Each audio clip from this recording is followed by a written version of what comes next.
नमस्कार दोस्तों, मैं प्रभु सर आप सभी समाज साथियों का हार्दिक स्वागत करता हूं। उम्मीद करता हूं कि आप सभी लोग स्वस्थ होंगे, मस्त होंगे और अपनी पढ़ाई लिखाई में व्यस्त होंगे। एक बार कमेंट करके बता दीजिए आप सभी साथी कैसे हैं और कैसी चल रही है पढ़ाई लिखाई। आज आखिरी दिन आपको परेशान करने के लिए हाजिर हो चुका हूं। ठीक है, आज के बाद मैं परेशान नहीं करूंगा क्योंकि आपकी परेशानी ज़्यादा है।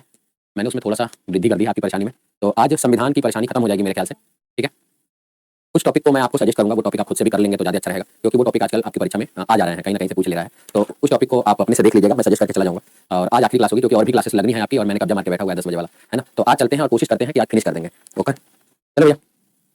और मुझे पता है कि आज 10:30 बजे वाली क्लास आपको पता रही होगी कि 10:30 बजे ही होगी। तो आज देखिए, मुझे समय कल का भी नहीं दिया गया, तो कि कल से सर एक टीचर क्लास मांग रहे हैं, उन्हें देना है।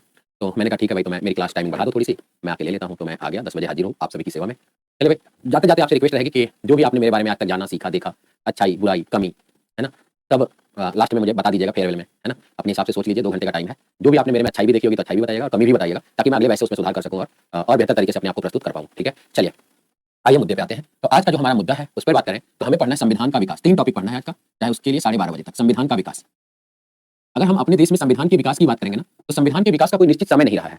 संविधान के विकास का कोई निश्चित समय या अवधि आप नहीं बता सकते कि इसी टाइम से है। हालांकि हमारे यहाँ पहले कैसा था ना, शाही व्यवस्था थी, राजा महाराजा की व्यवस्था, लड़ाई झगड़े मारकाट, थोड़ी सी जमीन की लड़ाई। जब ईस्ट इंडिया कंपनी सन 1600 ईस्वी के लास्ट महीने में आई, तो वो भारत में व्यापार करने के उद्देश्य से आई थी कि भारत में चलेंगे, व्यापार करेंगे। कहाँ आए थे? भारत। जब भारत में पहुंचे तो उन्होंने देखा कि यहाँ भारत कहीं है ही नहीं। भैया, अगर दिल्ली से पटना जाना हुआ तो कम से कम 5 राज्य पार करने पड़ते थे, 5 को वीजा लग जाता था।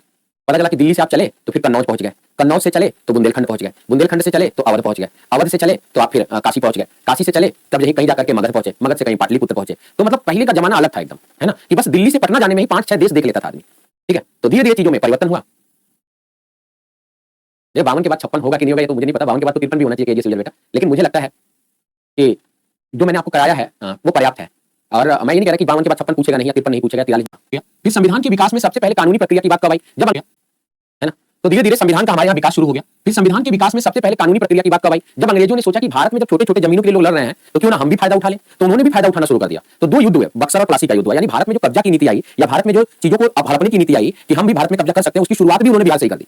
बक्सर और प्लासी के युद्ध में बड़ी आसानी से लोगों को 1757-1764 में तोड़ा। साले और जीजा को ही तोड़ा, पहले जीजा को तोड़ा फिर साले को भी तोड़ के खत्म कर दिया। तो वो युद्ध आपको पता होगा इतिहास में, है ना। तो वहां से मामला गड़बड़ हुआ। तो बक्सर और प्लासी और बक्सर के युद्ध के बाद से भारत में क्या हुआ, अंग्रेजों ने अपनी हुकूमत चलाने की कोशिश करी। लेकिन वो जो कंपनी थी ना, वो भी देश की कोई एक कंपनी थी। जैसे हमारे यहाँ रिलायंस है, अडानी ग्रुप है, तो वैसे ही देश की एक कंपनी थी, केवल पूरा ब्रिटेन नहीं था वो। तो ब्रिटेन ने सोचा कि यार हमारे देश की कंपनी वहां शासन क्यों करेगी, हम शासन करेंगे कंपनी के माध्यम से। तो उन्होंने कंपनी के लिए कानून बनाना शुरू करा कि हम जो कानून रूल रेगुलेशन ब्रिटेन की संसद बना के भेजेगी उसके आधार पर आपको भारत में काम करना है और व्यापार करना है। तो इंडिया कंपनी भाई मरता क्या ना करता, सहमति जता दिया, है ना। तो सहमति जता दिया, जब सहमति जता दिया तो फिर उसमें क्या हुआ कि कंपनी के लिए कानून आना शुरू हुआ। तो हमने वहां से भी सीखा होगा कि भाई ये कानून जब ब्रिटेन से आ सकता है तो भारत भी ऐसा कानून बना सकता है। यानी संविधान के विकास को हमने कहां से सीखना शुरू किया? तो भारत में पहला लिखित कानून जो आया वो 1773 के रेगुलेटिंग एक्ट से आया था। 1773 के रेगुलेटिंग एक्ट से आ गया।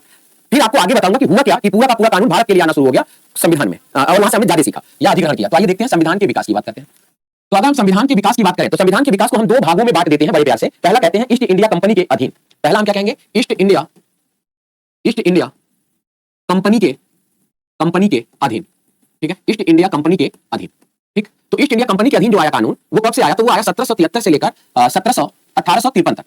1853 तक का कानून यहां तक आया था। 1773 से लेकर 1853 तक का कानून आया था। फिर उसके बाद आ गया ताज या क्राउन के अधीन, ताज या ब्रिटेन के अधीन, ब्रिटेन के अधीन। तो अगर ताज या ब्रिटेन के अधीन की बात करेंगे हम तो यहां पे कब से चला? तो ये 1858 से चलना शुरू हुआ और भारत शासन अधिनियम 1935 तक चला था। भारत शासन अधिनियम 1935 तक चला था। ठीक है भैया, अब आते हैं मुद्दे पर। तो सबसे पहले इसके लिए कानून कौन सा आया? तो आप कहेंगे 1773 का रेगुलेटिंग एक्ट आया था। 1773 का रेगुलेटिंग एक्ट आया था। अगर रेगुलेटिंग शब्द ही रेगुलेटर से आया है, रेगुलेटिंग शब्द ही रेगुलेटर से आया है ना। किससे आया? रेगुलेटर से। ठीक, तो रेगुलेटिंग एक्ट कानून आ गया। फिर उसके बाद देखेंगे तो फिर 1773 के रेगुलेटिंग एक्ट के बाद 1784 का पिट्स इंडिया एक्ट आया। 1784 का पिट्स इंडिया एक्ट आया था। पिट्स इंडिया एक्ट आया था। पिट्स इंडिया एक्ट के बाद क्या आया था? तो आया था 1793 का चार्टर एक्ट। 1793 का चार्टर एक्ट आया था। चार्टर एक्ट आया था। फिर उसके 20 साल के बाद 1813 का चार्टर एक्ट आया था। चार्टर एक्ट आया था। फिर उसके बाद 20 साल बाद 1833 का चार्टर एक्ट आया। 1833 का चार्टर एक्ट आया। 1833 के चार्टर एक्ट के बाद 1853 का चार्टर एक्ट आ गया। 1853 का चार्टर एक्ट आ गया। फिर उसके बाद कानून बदला। कानून बदलने के पीछे का कारण था भारत की बदल रही हवा। मतलब भारत का एक बहुत बड़ा विद्रोह जिसे आजादी का पहला बिगुल माना जाता है, 1857 का विद्रोह। बहुत लोग क्रांति भी कहते हैं। विद्रोह और क्रांति में थोड़ा अंतर होता है, थोड़ा सा ही डिफरेंट है। दोनों में पागलपन और सनक ही होती है। बस ये होता है कि एक अपने लिए अगर हमने किया तो विद्रोह है और पूरे समाज के लिए या पूरे देश के लिए किया तो वो क्रांति है। बस इतना सा फर्क हो जाता है। बाकी तो विद्रोह और क्रांति में बहुत बड़ा अंतर नहीं है। तो पहला कानून जो भारत के लिए आया वो था भारत शासन अधिनियम। भारत शासन अधिनियम अधिनियम 1858, भारत शासन अधिनियम 1858, फिर 15 सदस्यीय भारत परिषद बना दिया गया, काउंसिल बना दिया गया। क्लियर है भाई? तो यहां पे देखिएगा भारत शासन अधिनियम, भारत शासन अधिनियम, भारत परिषद, सॉरी भारत परिषद अधिनियम आ गया, पहला भारत परिषद अधिनियम आया, भारत परिषद अधिनियम 1861, फिर आया भारत परिषद अधिनियम, भारत परिषद अधिनियम, परिषद अधिनियम 1892, फिर आया भारत परिषद अधिनियम, भारत परिषद अधिनियम, भारत परिषद अधिनियम 1909, फिर आया भारत परिषद, भारत शासन अधिनियम, भारत शासन अधिनियम 1919, फिर आया भारत शासन अधिनियम, भारत शासन अधिनियम 1935, फिर आया भारत स्वतंत्रता अधिनियम, भारत स्वतंत्रता अधिनियम 1947। इतने कानून भारत में आए और इतने कानूनों को हमें पढ़ना है और सभी कानून एक दूसरे से कनेक्टेड और एक दूसरे का विस्तृत रूप है। यह बात अपने कान में बांध लीजिए आज ही। क्यों बांधना है? क्योंकि अब सवाल ऐसे पूछेगा कि भारत शासन अधिनियम 1909 का विस्तृत रूप क्या है, तो कहिएगा भारत शासन अधिनियम 1919। उसमें कुछ भी आपको सोचने की जरूरत नहीं है, जस्ट अगला वाला उसका विस्तृत रूप हो जाता है, भारत स्वतंत्रता अधिनियम 1947। वही तो मैंने बोला पाठक जी, ठीक है। चलिए अब यहाँ पे हमें एक एक कानून के बारे में जानना है, बस हमें दो तीन बातें समझनी है कि ये रेगुलेटिंग और चार्टर एक्ट होते क्या है। तो देखो कोई चीज किसी एक संस्था को नियंत्रित करने के लिए बनाई जाए, कोई भी कानून, कोई भी विधि किसी एक संस्था को पर्टिकुलर नियंत्रित करने के लिए बनाई जाए तो वो चार्टर एक्ट या रेगुलेटिंग एक्ट कहलाता है। यानी उस संस्था को नियंत्रित करने के लिए बनाया गया संविधान चार्टर एक्ट या रेगुलेटिंग एक्ट कहलाएगा। जैसे यूएनओ है, यूएनओ एक संगठन है, एक संस्था है, तो यूएनओ का जो संविधान है उसे हम चार्टर एक्ट ही कहते हैं। अब देखिए भारत शासन अधिनियम, पूरे भारत के लिए जो कानून आया उसे हमने भारत शासन अधिनियम कहा। हालांकि फिर हमने 15 सदस्यीय परिषद का गठन कर लिया, तो जब हमने 15 सदस्यीय परिषद का गठन किया तो भारत परिषद हो गया, तो हम उस परिषद के लिए कानून बनाने लगे। फिर हमने 1909 में जाकर परिषद का भी भंग कर दिया परिषद को, फिर हमने भारत के लिए कानून बनाना शुरू कर दिया। हमें लगा कि भारत अब हमारे कंट्रोल में है, पूरे भारत के लिए ब्रिटेन की संसद कानून बना सकती है, तो बनाना शुरू कर दिया। क्लियर हुआ? इतनी बातें, इतनी बातें कंफर्म। अब आते हैं सबसे पहला कानून 1773 का रेगुलेटिंग एक्ट, 1773 का रेगुलेटिंग एक्ट। कभी कभी विनियम कानून 1773 भी लिख देता है, विनियम कानून 1773 भी लिख देता है, तो इसका हिंदी जो है ना बड़ा कठिन हो जाता है। तो केवल इतना ही लिखिए 1773 का रेगुलेटिंग एक्ट की बात करेंगे। अब एक बात देखिएगा, जैसे ना ये भारत का निचला हिस्सा होगा, मैं आपको मुझसे ज्यादा बेहतर बनाने आता होगा, और आपको पता होगा इधर ही कहीं कलकत्ता है आपका, इधर ही कहीं क्या है, कलकत्ता है आपका, इधर आपका कहीं पर मद्रास होगा, और इधर का पूरा एरिया जो देखता था वो इधर कहीं पर क्या था, बंबई था। ऐसा ही कुछ है, बंबई मतलब ये पूरा गुजरात वाला एरिया पूरा का पूरा। तो ये कलकत्ता, मद्रास, बंबई, तीन सेंटर अंग्रेजों ने बना रखे थे, और तीनों सेंटर जो है, अगर इनके बारे में हम बात करें तो ये तीनों सेंटर इधर चारों तरफ पानी के किनारे बना हुआ था। क्यों भाई? क्योंकि अंग्रेजों के आने जाने की जो व्यवस्था थी वो सब के सब पानी के जहाज से थी, तो पानी के जहाज इन तटों पे आते थे, तो इसलिए इनकी दुकानें भी यही खुली हुई थी। अब देखो यहाँ का भी एक गवर्नर था, यहाँ का भी एक गवर्नर था, यहाँ का भी एक गवर्नर था, लेकिन ब्रिटेन की संसद ने सोचा कि हम ये तीन दुकानों को सेंट्रलाइज कर दें, एकीकृत कर दें। तो सेंट्रलाइज करने के चक्कर में इसको भी बंगाल के अधीन कर दिया, इसको भी बंगाल के अधीन कर दिया। ठीक, अब जो बंगाल का गवर्नर था उसे बंगाल का गवर्नर जनरल बना दिया। जैसे भाई मैं मास्टर हूं और मैं किसी मास्टर को कोई बात बोलूं तो वो मेरी बात नहीं मानेगा। अगर मुझे कहा जाए कि आप एचओडी हैं तो मास्टर मेरी बात मानेगा, तो मास्टर मेरी बात मानेगा। तो भाई इसको क्या बना दिया गया, हेड ऑफ डिपार्टमेंट बना दिया गया। तो बस इतनी सी बात हुई थी यहां पे। ठीक है भैया, इतनी बात समझ में आ गई। चलिए अच्छा बताइए प्लासी का युद्ध कब हुआ था भाई? प्लासी का युद्ध कब हुआ था?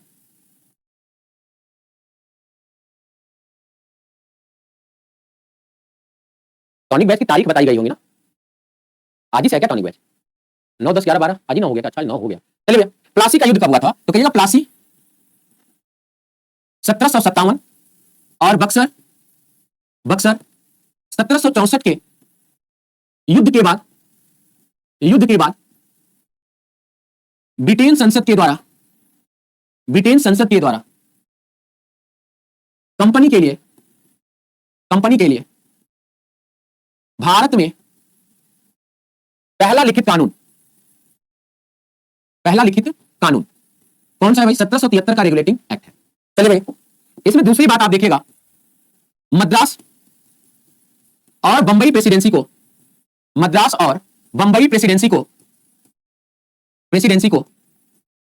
प्रेसिडेंसी के अधीन कर दिया गया। मद्रास और बंबई प्रेसिडेंसी को बंगाल प्रेसिडेंसी के अधीन कर दिया गया। ठीक है भैया, बंगाल के गवर्नर को बंगाल का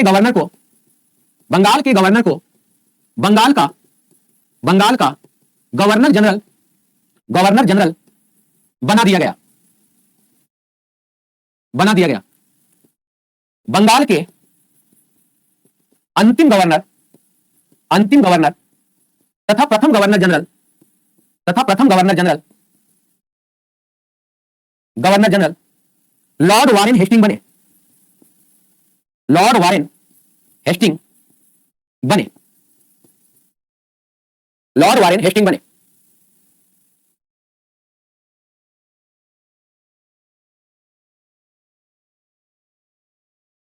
क्लियर है?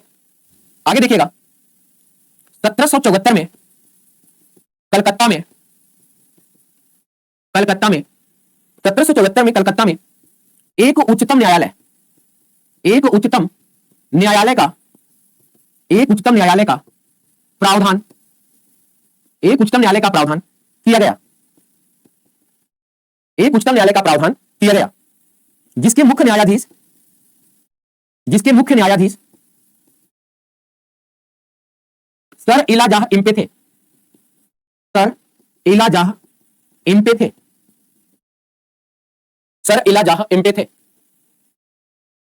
3 न्यायाधीश और थे, उनका नाम तो पता ही है पहले से आप लोगों को, लेवेस्टर, हाइड और चैम्बर्स। 3 न्यायाधीश और थे जिनका नाम आपको पहले से पता है।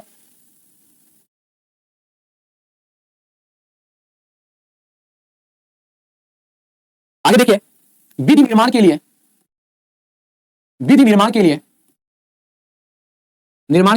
4 सदस्यीय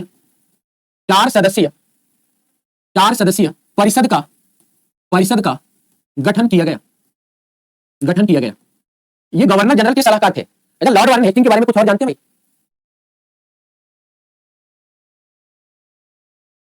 लॉर्ड वारेन हेस्टिंग जो आपके जिला न्यायालय जितना देखने को मिलता है, जिला न्यायालय आपको देखने को मिलता है, तो जिला न्यायालय जितना भी आपको देखने को मिलता है सब लॉर्ड वारेन हेस्टिंग की देन है। ये बात याद रखिएगा। जितना भी जिला न्यायालय आपके रास्ते में कभी आएगा तो आप याद बस इतना रखिएगा कि एक मास्टर था जिसने ये बताया था कि जिला न्यायालय की स्थापना वारेन हेस्टिंग ने करी है। जितने भी जिला न्यायालय हैं, ठीक है, कभी नहीं भूलेगा। क्लियर है भाई? अब यहां से, अच्छा, जब ये कानून भारत में आया था तो वहां से एक सवाल और बन सकता है। बिहार में अक्सर ऐसा सवाल बनता रहता है, क्या बनेगा भाई? 1773 के रेगुलेटिंग एक्ट के समय ब्रिटेन के प्रधानमंत्री कौन थे? ठीक है, चलिए नोट करके लिखिएगा। इस समय भारत के प्रधानमंत्री, इस समय ब्रिटेन के प्रधानमंत्री लॉर्ड नॉर्थ थे। याद रखिएगा ये बात, लॉर्ड नॉर्थ थे। ठीक है भैया, ऐसा सवाल अक्सर आ जा रहा है कि 1857 का जब विद्रोह हुआ तब ब्रिटेन का प्रधानमंत्री कौन था? भारत जब स्वतंत्र हुआ तब ब्रिटेन का प्रधानमंत्री कौन था? भारत की आजादी के समय ब्रिटेन का प्रधानमंत्री कौन था? भारत के संविधान सभा का जब गठन हुआ तब ब्रिटेन का प्रधानमंत्री कौन था? मतलब इस तरह के सवाल अक्सर मैं बिहार के पेपर में, प्रीवियस क्वेश्चंस में देखता रहता हूं, आ ही जाता है। ठीक है, तो इसलिए मैंने बता दिया ये चीज आपको। आगे देखते हैं। अब देखिए ना, हुआ क्या कि वहां ब्रिटेन में लेबर पार्टी की सरकार चल रही थी। दीपक भारती बेटा, अच्छा तो कुछ नहीं लगता, अच्छा तो हमें ये भी नहीं लगता कि हम गुलाम थे कभी, लेकिन वो हमारा इतिहास है और इतिहास को जानना हमारा काम है। ठीक है, तो वो हमारा इतिहास है जिसे हम बदल नहीं सकते। ठीक है, तो इतिहास हम बदल नहीं सकते, ये हमारी मजबूरी है। तो थोड़ा सा इतिहास तो पढ़ना ही पड़ेगा। इतिहास को आप उसी रूप में पढ़िए, बल्कि ये व्हाट्सएप और फेसबुक के रूप में मत पढ़िए। ठीक है, क्योंकि वो पॉलिटिकल इतिहास है और पॉलिटिकल इतिहास बड़ा खतरनाक है। अभी आपने देखा होगा कि कोई मुख्यमंत्री ने कह दिया कि भगत सिंह ने बम कांग्रेस के अधिवेशन में पटका था, तो हमारा इतिहास तोड़ दिया जाएगा, बदल दिया जाएगा। लेकिन हमारा इतिहास जो पहले जो हो चुका है घटनाएं, उसे बदलने की ताकत किसी में नहीं है, चाहे कोई कितना भी बड़ा पद भी संभाल ले, है ना। चलिए आइए देखिए, ब्रिटेन में क्या था ना, लेबर पार्टी की सरकार चल रही थी। पहली बार ब्रिटेन में ऐसा हुआ था कि वहां पे सरकार अल्पमत में आ गई, तो कंजर्वेटिव पार्टी की सरकार बन गई, है ना। और कंजर्वेटिव पार्टी की जब सरकार बनी तो उसके प्रधानमंत्री बने विलियम पिट्स। कौन बना भाई? विलियम पिट्स उसके प्रधानमंत्री बने थे। ठीक है, तो यहां पे आप देखिएगा, तो विलियम पिट्स जब वहां के प्रधानमंत्री बने तो एक आया कानून 1784 का पिट्स इंडिया एक्ट, यानी इन्होंने अपना क्या भेजा भाई? सुधार भेजा। 1784 का पिट्स इंडिया एक्ट, क्लियर है? उन्होंने एक सुधार भेजा 1784 में। सुधार या संशोधन हुआ क्या था? सन 1600 ईस्वी से अंग्रेज भारत में रह रहे थे और मामला हम पढ़ रहे 150 साल बाद का।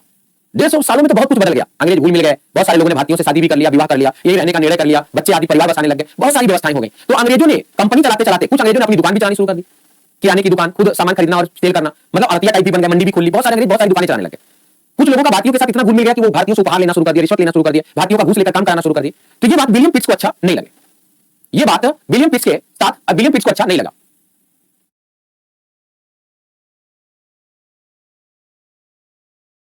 ठीक है, तो जब विलियम पिट्स को यह बात अच्छा नहीं लगी तो विलियम पिट्स ने इस बात को रोकने के लिए एक संशोधन भेजा जिसे हम 1784 का पिट्स इंडिया एक्ट कहते हैं।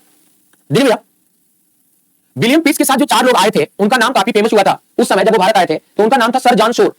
तो एक का नाम था जॉन शोर, ठीक भैया। एक का नाम जॉन शो था, एक का नाम था चार्ल्स इवेस, एक का नाम था चार्ल्स इवेस, चार्ल्स इवेस, और एक का नाम था विलियम डगलस, एक का नाम था विलियम डगलस। और एक व्यक्ति था जो भारत के बारे में काफी अनुभव रखता था, एक व्यक्ति था जो भारत के बारे में काफी अनुभव रखता था। ठीक भाई, प्रधानमंत्री है, उसके साथ वही व्यक्ति आएगा, उसका नाम था एडवर्ड इवेस। चार्ल्स इवेस के बाद एक नाम और आता है, वो नाम हो जाता है एडवर्ड इवेस का, और ये भारत के बारे में अनुभव रखता था, इसलिए वो साथ आया था। तो ये विलियम पिट्स के साथ आने वाले लोग हैं। चलिए अब पढ़े 1783 का पिट्स इंडिया एक्ट भाई, अब पढ़े 1784 का पिट्स इंडिया एक्ट। चलिए भैया, चलिए तो यहां पे हम कहेंगे कंपनी के व्यापारिक मामले में, कंपनी के व्यापारिक मामले में, व्यापारिक मामले में अधीक्षण अधीक्षण अधीक्षण करने के लिए, कंपनी के व्यापारिक मामले में अधीक्षण करने के लिए निदेशक मंडल, निदेशक मंडल, इस अंग्रेजी में क्या बोला गया भाई, court of director, court of director, court of director तथा प्रशासनिक व राजनीतिक मामले में, वह राजनीतिक मामले में नियंत्रण के लिए board of control, board of control, board of control यानी नियंत्रण बोर्ड का गठन किया गया। इसे हिंदी में क्या कहेंगे भाई, नियंत्रण बोर्ड, बोर्ड का गठन किया गया, गठन किया गया, बोर्ड ऑफ कंट्रोल का गठन किया गया।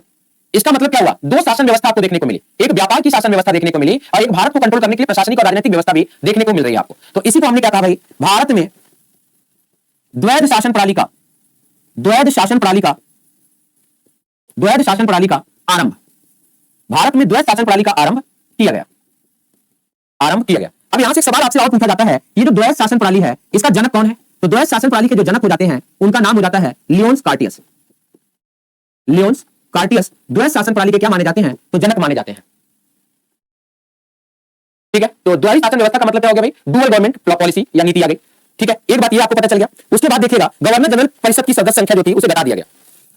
गवर्नर जनरल परिषद को 4 सदस्य से घटाकर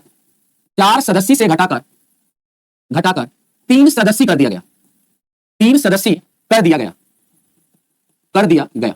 एक बात और याद रखिएगा भाई, ये जो बोर्ड ऑफ कंट्रोल है ना, जैसे आज की डेट में सीबीआई है,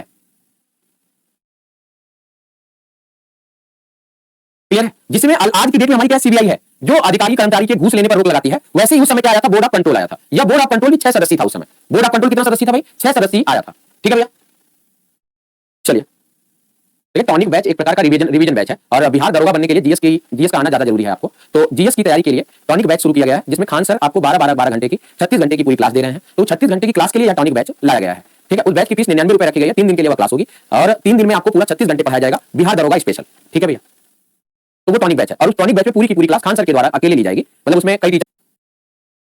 देखिए जीएस क्लास फिनिश हो जाए, है ना। चलिए आगे आते हैं। चार्टर एक्ट 1813, नहीं उससे पहले एक कानून लिखिएगा 1893 का 1793 का चार्टर एक्ट।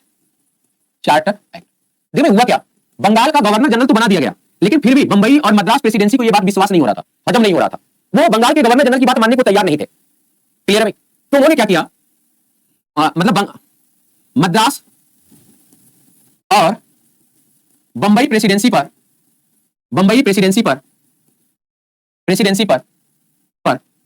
गवर्नर जनरल के पद को स्पष्ट रूप से लागू कर दिया गया। ठीक है, स्पष्ट रूप से लागू कर दिया गया। आगे देखिए, कंपनी के व्यापारिक एकाधिकार को 20 वर्षों के लिए 20 वर्षों के लिए बढ़ा दिया गया। 20 वर्षों के लिए बढ़ा दिया गया। क्लियर है? चलिए बहुत सारे बच्चे हैं जो ये लगातार कमेंट कर रहे हैं कि टॉनिक बैच चलने वाला है तो हमें छोड़ दीजिए। देखिए भाई, हमारा जो सिलेबस है आज खत्म हो रहा है, तो जिन बच्चों को टॉनिक बैच में जाना होगा आप अपना टॉनिक बैच में चले जाइएगा, शांति से आराम से अपना टॉनिक बैच पढ़िएगा सर के साथ।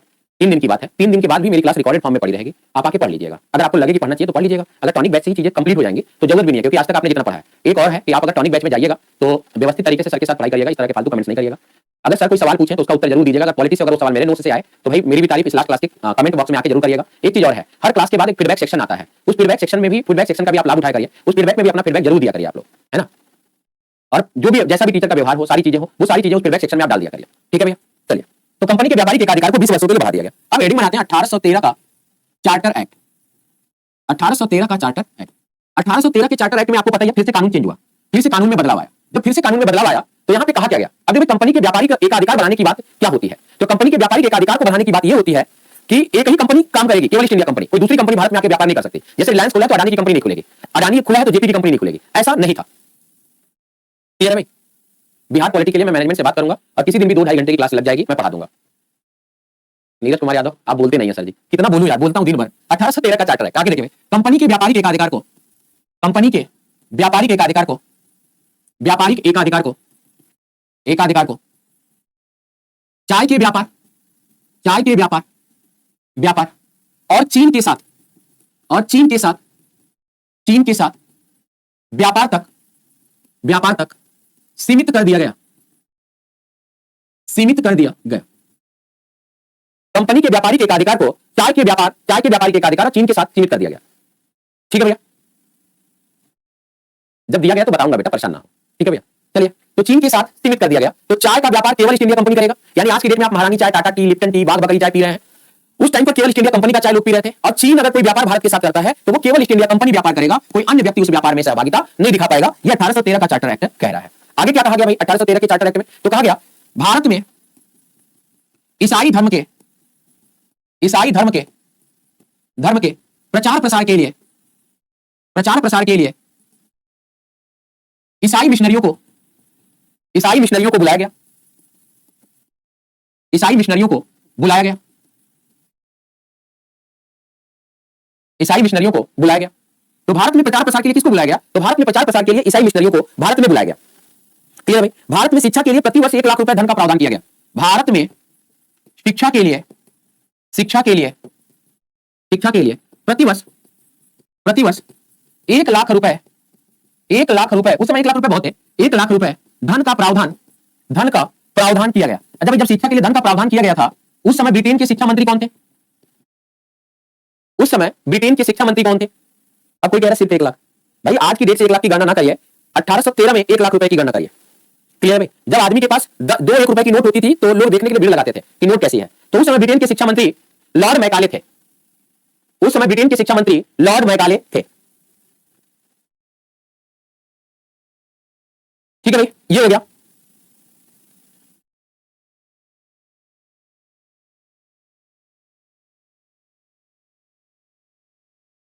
भारत में शिक्षा के लिए प्रतिवर्ष 1 लाख रुपए धन का प्रावधान किया गया था। इसके बाद आते हैं चौथा पॉइंट, कहते हैं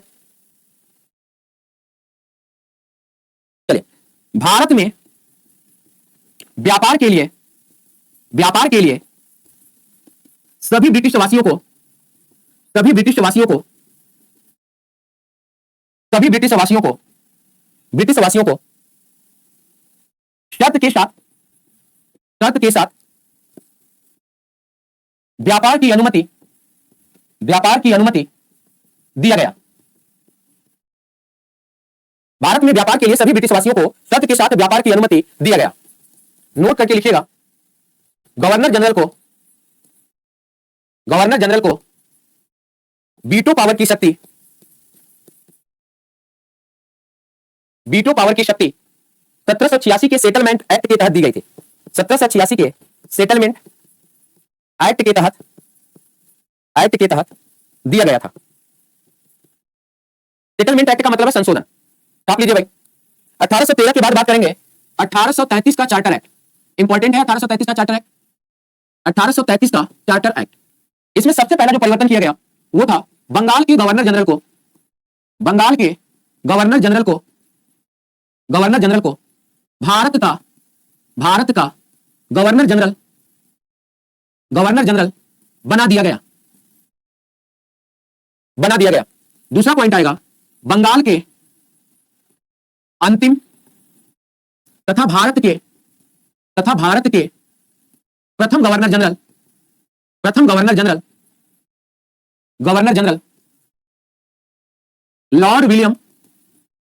लॉर्ड विलियम बेंटिक बने। प्रथम governor general Lord William Bentinck बने। ठीक है भैया, आगे देखिए तीसरा, कंपनी का व्यापारिक एकाधिकार पूर्णतः समाप्त कर दिया गया। चौथा, कंपनी का काम केवल भारत में ब्रिटेन की तरफ से शासन करने का रह गया था। कंपनी का काम केवल भारत में ब्रिटेन की तरफ से शासन करने का रह गया था। ठीक है भैया, तो अब कंपनी क्या कर रही थी भाई, खाली शासन करेगी। अब व्यापार करना भी खत्म, उसका एकाधिकार भी समाप्त कर दिया इन्होंने। ठीक है भैया, चलिए 1834 में प्रथम विधि आयोग का गठन किया गया।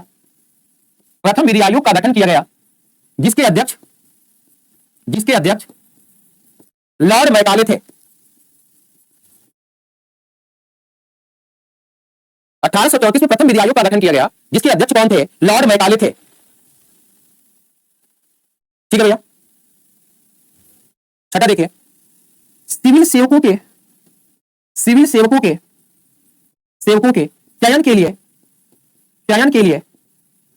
चयन के लिए खुली प्रतियोगी परीक्षा का आयोजन किया गया। आयोजन का प्रयास किया गया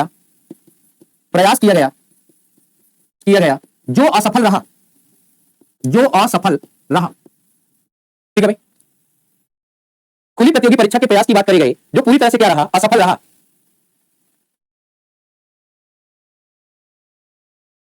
दास प्रथा को गैर कानूनी घोषित किया गया था। आखिरी पॉइंट है इसका, दास प्रथा को गैर कानूनी घोषित किया गया था। ठीक है, दास प्रथा को गैर कानूनी घोषित किया गया था। ठीक है भैया,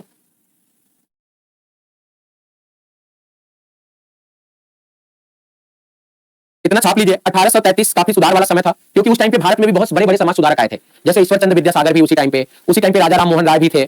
तो ये काफी बड़े-बड़े समाज सुधारक आए, जिन्होंने कि समाज को सुधारने का कोशिश किया। बाल विवाह पर रोक, विधवा पुनर्विवाह, सती प्रथा का अंत, दास प्रथा का अंत, ठगी प्रथा का अंत, बहुत सारी प्रथाओं का अंत उसी टाइम पे हुआ था। लेकिन ये सारी प्रथाएं आप लोग आधुनिक इतिहास में पढ़े होंगे, है ना? तो उस समय भारत के बहुत सारे समाज सुधारक थे, जिसमें लॉर्ड विलियम बेंटिक ने भी जम के सहयोग किया। अच्छा, लॉर्ड विलियम बेंटिक के सहयोग करने का उद्देश्य था भारत के धार्मिक प्रथा में खलल डालना, धार्मिक प्रथाओं पर रोक लगाना, भारत की रूढ़ी परंपराओं पर रोक लगाना। लेकिन ये जो भारत की रूढ़ी परंपरा थी, हमारे समाज के लिए थोड़ी गलत थी। ये आज का पढ़ा लिखा आदमी समझ सकता है। क्लियर है भाई? लेकिन उस टाइम पे क्या था भाई कि अगर मान लीजिए कि किसी का पति मर गया, बेचारी पहले से दुखी है कि पति मर गया, है ना, और ऊपर से उसको ले जाके आग में भूज दीजिए, जला दीजिए जिंदा। ठीक है, तो मामला ये तो बड़ा दुख वाला है। भारत के पहले आईसीएस अधिकारी थे सुरेंद्रनाथ टैगोर, जो 1864 में परीक्षा पास करके बने थे। उस समय परीक्षा का सेंटर लंदन बनता था केवल। क्लियर है भाई? चलिए, तो अंग्रेजों ने साथ इसलिए दिया क्योंकि भारत की धार्मिक कार्य में आनंद हुआ था। 1922 में इलाहाबाद में पहला सेंटर बना था। पहली बार परीक्षा कहीं पर प्रतियोगी परीक्षा हुई सिविल परीक्षा की, तो इलाहाबाद में हुआ था, वो भी 1922 में। 1922 से पहले, जैसे 1864 में ही सत्येंद्रनाथ टैगोर बने थे, तो वो ब्रिटेन जाके, लंदन जाके परीक्षा देके आए थे। चलिए आइए आगे देखिएगा, 1853 का चार्टर एक्ट। 1853 का चार्टर एक्ट, 1853 के चार्टर एक्ट की जब हम बात करते हैं, तो पहला पॉइंट आता है द्विसदनीय विधानमंडलीय प्रणाली का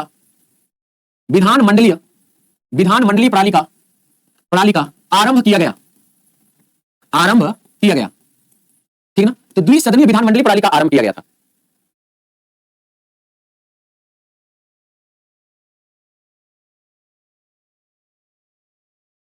दूसरा देखिए, 6 सदस्यीय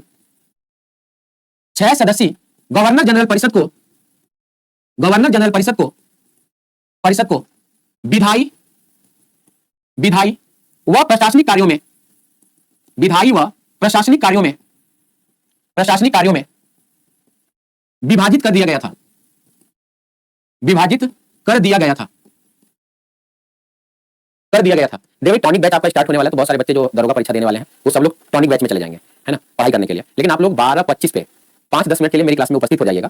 कारण है उसका कि भाई आज मेरा मतलब अंतिम क्लास हो सकता है, मैं मांग करूंगा कि मुझे बिहार स्पेशल पॉलिटी पढ़ाने का मौका मिले, तो मैं मांग करूंगा, लेकिन नहीं मिला तो आज मेरी आखिरी क्लास है, तो मुझे आपका फीडबैक या फेयरवेल जो भी कह लीजिए वो चाहिए, पर्सनल अपने लिए, किसी और के लिए नहीं, ताकि मैं भविष्य में और भी सुधार कर सकूं। ठीक है, तो कोई जाना चाहे तो वहां जाकर पढ़ सकता है, लेकिन 5 मिनट के लिए आप लोग लास्ट में आ जाइएगा। अभी तो मेरा चल ही रहा है, मैं थोड़ा धीरे धीरे पढ़ाता हूँ। ठीक है भैया, चलो भैया तीसरी बात देखिए, कंपनी में नियुक्ति के लिए, कंपनी में प्रशासनिक कार्यों के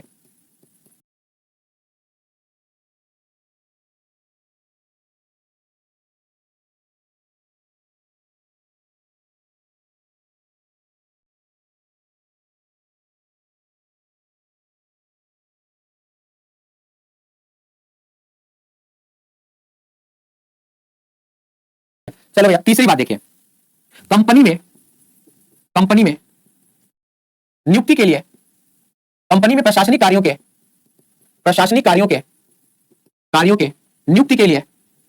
नियुक्ति के लिए कंपनी में प्रशासनिक कार्यों के नियुक्ति के लिए खुली प्रतियोगी परीक्षा का आयोजन किया गया, खुली प्रतियोगी परीक्षा का आयोजन किया गया। ठीक है, नहीं मैं दिल क्यों तोड़ूंगा भाई, नहीं 12 बजे पीएचवाई नहीं होगी आपकी मेरे ख्याल से, तो खुली प्रतियोगी परीक्षा का आयोजन भी करवाया गया। ठीक है भैया,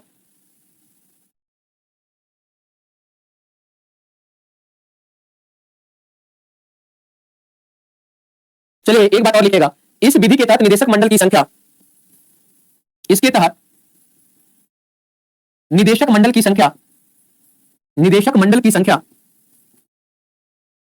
24 से घटाकर 18 कर दिया गया, घटाकर 18 कर दिया गया, 24 से घटाकर 18 कर दिया गया। ठीक है भाई, पहली बार भारतीयों को सिविल परीक्षा में शामिल होने का अधिकार दिया गया, यानी भारतीयों को पढ़ते लिखते 40 साल हो गया था। 1813 से ही भारतीयों ने पढ़ना शुरू कर दिया था, 1853 आ गया था, तो भारतीय बहुत सारे पढ़े लिखे हो गए थे। ठीक है ना, तो भारतीय जब बहुत सारे पढ़े लिखे हो गए थे तो वहां से सिविल परीक्षा में भी मौका मिलने लगा, तो सिविल एग्जाम देने का परमिशन मिल गया। लेकिन मैंने बताया ना कि आज आपका सेंटर थोड़ा दूर पड़ जाए 200-400 किलोमीटर, तो आप परीक्षा छोड़ देंगे, कहेंगे ठंडी बहुत है, पहले जान बचाएं। उस समय आदमी नाव से यात्रा करके ब्रिटेन जाता था परीक्षा देने, है ना, कितना बड़ा बात रहा होगा जब पहली बार सत्येंद्रनाथ टैगोर ने आईसीएस की परीक्षा क्लियर करी होगी, तो पूरे भारतीयों के लिए वो गर्व की बात रही होगी। जैसे आज केवल क्या भाई, आज अगर आपकी नौकरी एडीओ में लग जाए तो आपके परिवार और गांव के लिए गर्व की बात हो सकती है, लेकिन पड़ोसियों के लिए कितनी बड़ी बात हो जाएगी, है कि नहीं। चलिए अब हो गया भाई विद्रोह, 1857 का विद्रोह हो गया। 1857 का जब विद्रोह हुआ तो देखिए मैं विद्रोह क्यों कहता हूं, मैंने बताया विद्रोह और क्रांति में थोड़ा सा अंतर है। क्रांति का मतलब होता है सब पूरा परिवर्तन, एक नई रिवोल्यूशन, एक नई विधि, नए प्रावधान की शुरुआत, नए प्रथा की शुरुआत। लेकिन विद्रोह का मतलब होता है अपने लिए केवल मांग करना। जैसे झांसी की रानी को भारत चाहिए था या झांसी चाहिए था, तात्या टोपे को और नाना साहब को पुणे चाहिए था या भारत चाहिए था। अगर हम बात करें बेगम हजरत महल को लखनऊ चाहिए था, अवध चाहिए था या भारत चाहिए था। अगर हम बात करें बहादुर शाह जफर को, तो बहादुर शाह जफर को अपनी जमींदारी वापस चाहिए थी या भारत चाहिए था। तो आपको खुद ही पता चल जाएगा किसे हम विद्रोह कहेंगे या क्रांति कहेंगे। अगर वो भारत के लिए सभी लड़ते कि हम पूरे भारत से अंग्रेजों को खदेड़ देंगे, तो फिर वही क्रांति मान ली जाती, है कि नहीं, फिर वही क्या मान ली जाती, क्रांति मान ली जाती। चलिए अब आते हैं भारत शासन अधिनियम 1858 पे, हेडिंग बनाइएगा, भारत शासन अधिनियम 1858। देखिए भारत शासन अधिनियम 1858 में भी बड़ा परिवर्तन आपको देखने को मिला था। क्यों? क्योंकि 1857 के विद्रोह के कारण, पहला पॉइंट यही हो गया, 1857 के विद्रोह के कारण 1857 के विद्रोह के कारण कंपनी के हाथ से शासन व्यवस्था ताज के अधीन कर दिया गया, ताज के अधीन कर दिया गया। तो 1857 के विद्रोह के कारण कंपनी के हाथ से शासन व्यवस्था किसके अधीन कर दिया गया भाई, ताज के अधीन कर दिया गया। तो किसके पास चला गया, क्राउन के पास चला गया मामला। अब भारत के लिए कानून कौन बनाएगा, क्राउन बनाएगा। तो क्राउन सोचा कि भाई अब तो किसी को हम एक तरफा शासन नहीं सौंपेंगे, किसी को नहीं सौंपेंगे। अब देखिए यहां पे हम बात करें क्राउन की, तो देखिए गवर्नर जनरल के पद को पद को, गवर्नर जनरल के पद को वायसराय कर दिया गया, वायसराय कर दिया गया, गवर्नर जनरल के पद को वायसराय कर दिया गया। भारत के अंतिम गवर्नर जनरल, अंतिम गवर्नर जनरल तथा प्रथम वायसराय, तथा प्रथम वायसराय, प्रथम वायसराय लॉर्ड कैनिंग बने, लॉर्ड कैनिंग बने। लॉर्ड कैनिंग के बारे में एक अच्छी बात जानते होंगे आप लोग। प्रश्न कभी कभी पूछता है कि 1857 के विद्रोह के समय भारत का गवर्नर जनरल कौन था, यह पूछ लेता है आपसे। 1857 के विद्रोह के समय गवर्नर जनरल कौन था? क्लियर है भाई? चलिए भैया, एक सचिव की नियुक्ति की गई, एक सचिव की नियुक्ति की गई, नियुक्ति किया गया जो ब्रिटेन और वायसराय, वायसराय के मध्य पुल, पुल मतलब सेतु, पुल मतलब सेतु का काम करता, कार्य करता था, सेतु का कार्य करता था, पुल मतलब सेतु का कार्य करता था। ठीक है, तो एक सचिव की नियुक्ति किया गया जो ब्रिटेन और वायसराय के मध्य सेतु का काम करता था। तो प्रथम सचिव किसको बनाया गया था भाई? तो प्रथम सचिव कौन बने थे? तो प्रथम सचिव लॉर्ड स्टेनली बने थे। प्रथम सचिव कौन बना था? तो प्रथम सचिव आपके लॉर्ड स्टेनली बने थे। लॉर्ड स्टेनली को पहला सचिव बना दिया गया था।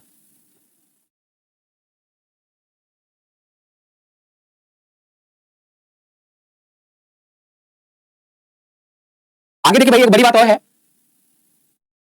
एक और बड़ी बात है यहां पे, इसी लाइन में लिखे। क्या हुआ था भाई? तो भारत में बोर्ड ऑफ कंट्रोल और कोर्ट ऑफ डायरेक्टर दोनों को समाप्त कर दिया गया। यानी सिंपल सी भाषा में कहें तो द्वैध शासन प्रणाली को, द्वैध शासन प्रणाली का, द्वैध शासन प्रणाली का अंत कर दिया गया।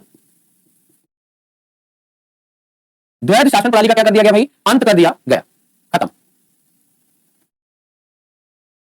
चलिए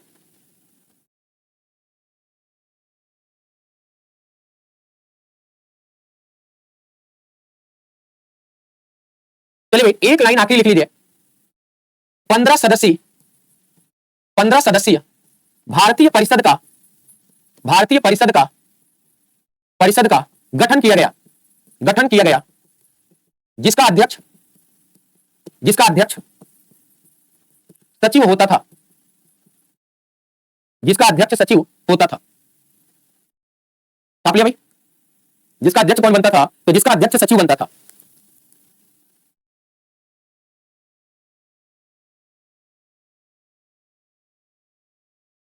चलिए भाई आगे चलें।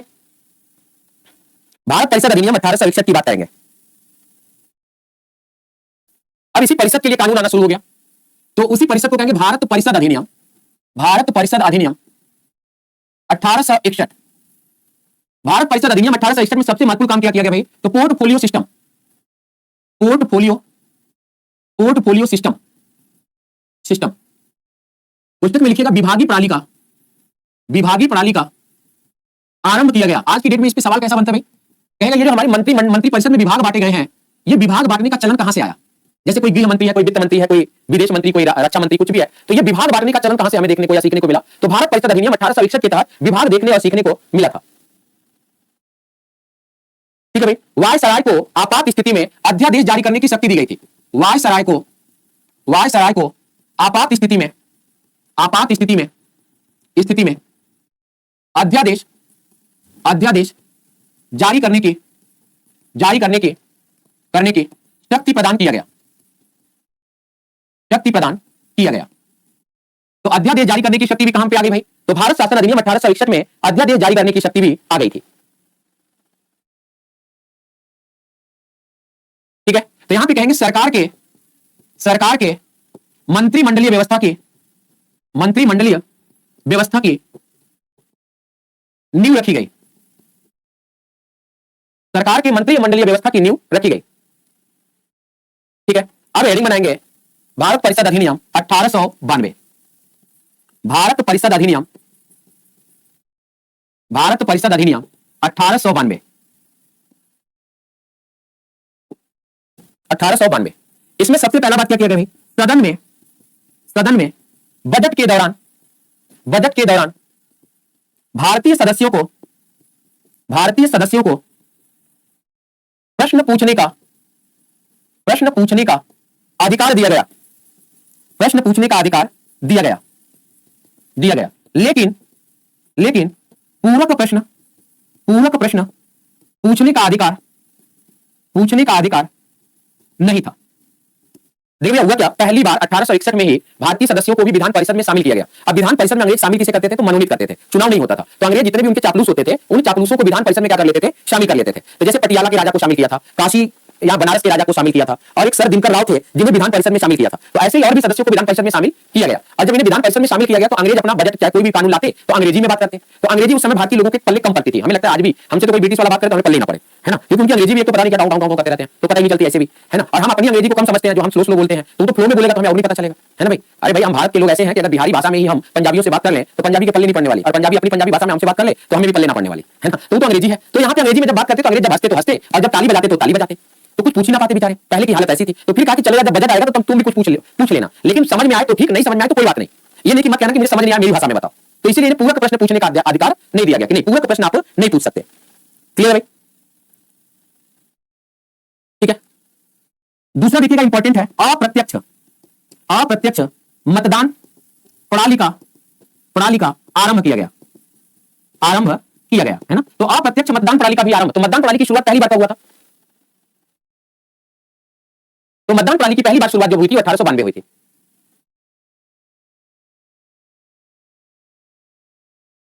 इलेक्शन सिस्टम शुरुआत किया गया। इलेक्शन सिस्टम में प्रत्यक्ष निर्वाचन नहीं था, वो अप्रत्यक्ष निर्वाचन की बात की गई थी। ठीक है भैया, चलिए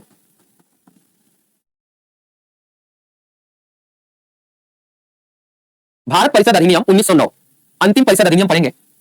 भारत परिषद अधिनियम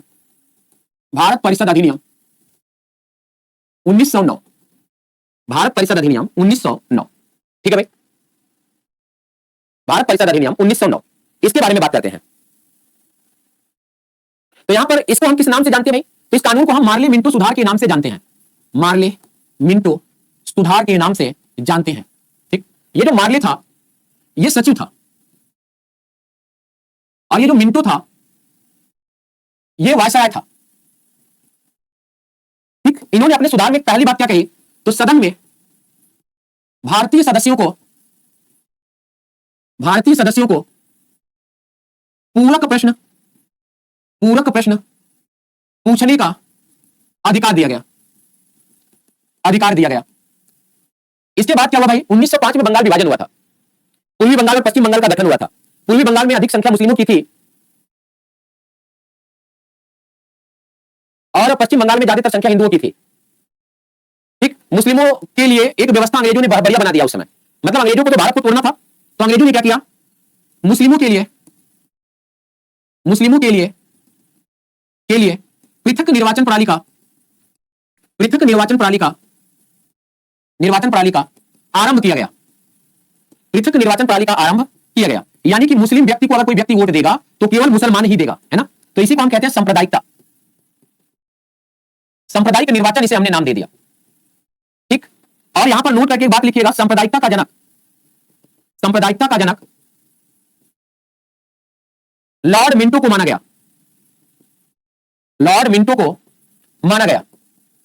तो सांप्रदायिकता के जनक कौन हो गए भाई? तो सांप्रदायिकता के जनक लॉर्ड मिंटो हो गए। ठीक है भैया, देखिए इसी अधिनियम के तहत तीसरा नंबर, सत्येंद्र नाथ सिन्हा वायसराय के कार्यकारिणी में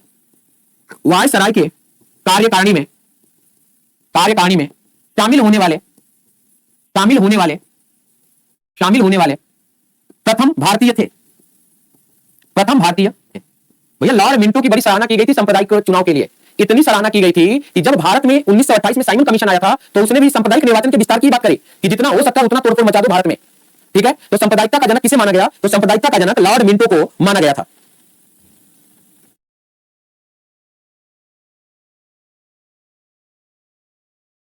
चलिए भैया, अब कानून आएगा, परिषद खत्म, शासन शुरू। हेडिंग बनाइएगा भारत शासन अधिनियम। और भारत शासन अधिनियम 1919 में जल्दी आ गया, 10 ही साल में।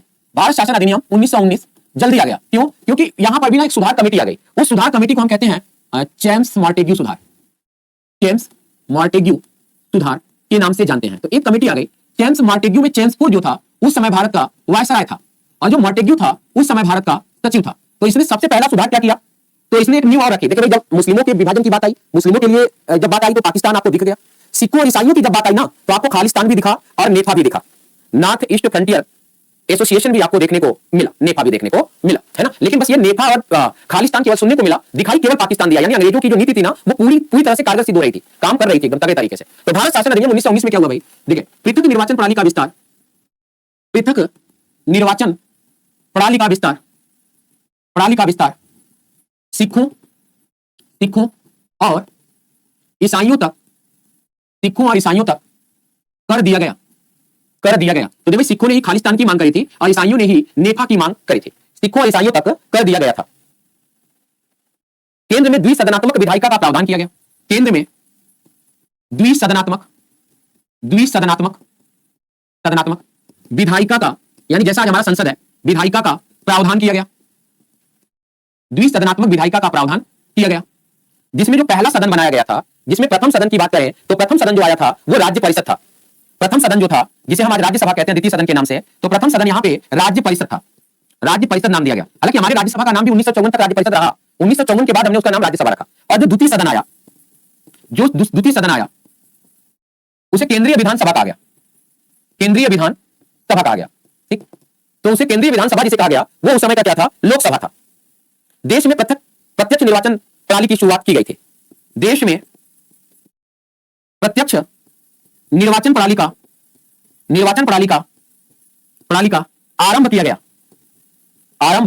गया, तथा महिलाओं को मतदान का अधिकार प्रदान किया गया, मतदान का अधिकार प्रदान किया गया। तो भारत में पहली बार प्रत्यक्ष निर्वाचन प्रणाली अपनाई गई, यानी वोटिंग सिस्टम अपनाया गया, और महिलाओं को भी मत देने की बात कही गई। ठीक है भैया, तो यहां तक छाप लीजिए। फिर क्या किया गया भाई, अब एक पॉइंट और यहां पे अगर हम लिख लें कि प्रांतों में, कहां पर, प्रांतों में द्वैध शासन प्रणाली को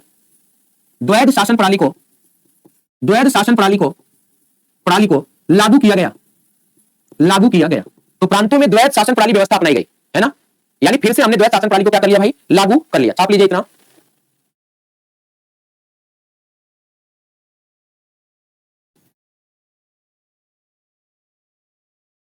प्रांतीय विषय को दो भागों में विभाजित किया गया। यानी कौन से विषय पर कानून कौन बनाएगा, ऐसा विभाजित किया गया। दो विषय में विभाजित किया गया। पहला जो विषय आया वो विषय था हस्तांतरित विषय। हस्तांतरित विषय की बात करी गई। अब देखो, हस्तांतरित विषय के तहत कौन कौन सी व्यवस्था आपको देखने को मिली। देखिए, तो शिक्षा, स्वास्थ्य, चिकित्सा, शिक्षा, स्वास्थ्य, चिकित्सा, पंचायती राज व्यवस्था,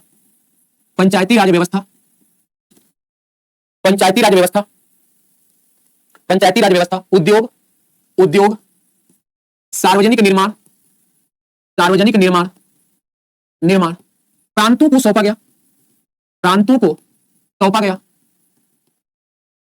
गया। दूसरा, हस्ताक्षरी विषय के बाद अगर हम बात करें आरक्षित विषय की बात करें, आरक्षित विषय तो वित्त, विदेश, रक्षा, संचार, भूमि आदि को संघ के पास रखा गया। यानी इन विषयों पर विधि कौन बनाएगा, तो इन विषयों पर विधि संघ बनाएगा। तो इन सारे विषय को संघ के पास रखा गया। एक संविधान संशोधन एक साल में कितना बार कर सकते हैं, कई बार कर लीजिए, क्या दिक्कत है। कहीं लिखा नहीं है कि कितनी बार कर सकते हैं। ठीक है भैया, चलिए आगे देखिएगा। सन 1926 में लोक सेवा आयोग का गठन किया गया, जिसे ली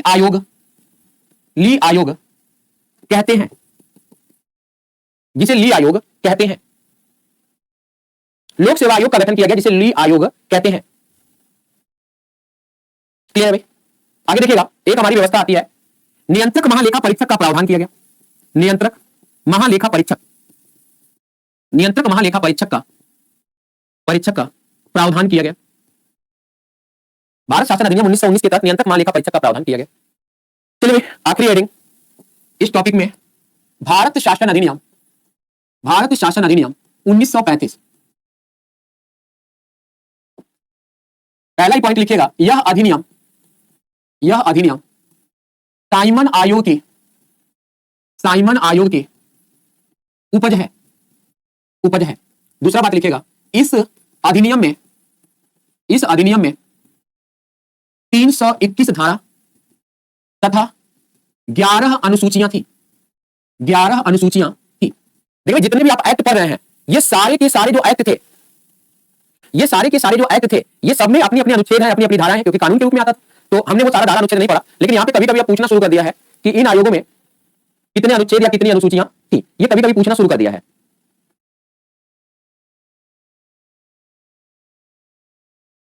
ठीक है, अनुसूचियों की संख्या मुझे थोड़ी गफलत कर रही है, तो इसे 10 करिएगा। अभी अनुसूचियों की संख्या 11 थी या 10 थी? 10 अनुसूची रखिएगा, ठीक है ना, 11 नहीं, 10 अनुसूची नहीं, 11। देखिए ये 321, 3, 2, 1 बड़ी गिनती से छोटी गिनती की तरफ आएंगे, तो अनुसूचियों की संख्या 10 थी। ठीक है भैया, भारत को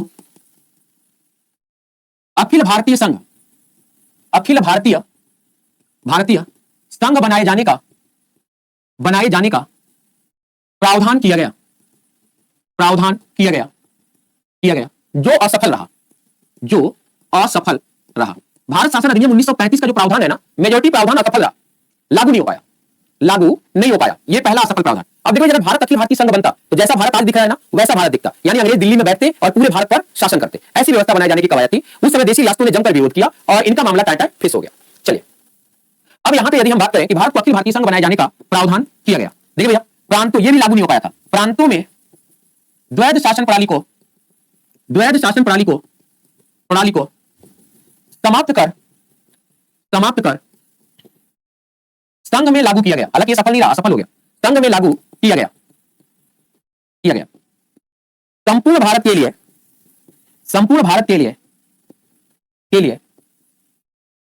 लिए दिल्ली के चैम्बर ऑफ प्रिंसेस नामक भवन में सन 1937 में एक संघीय न्यायालय का प्रावधान किया गया। जिसके मुख्य न्यायाधीश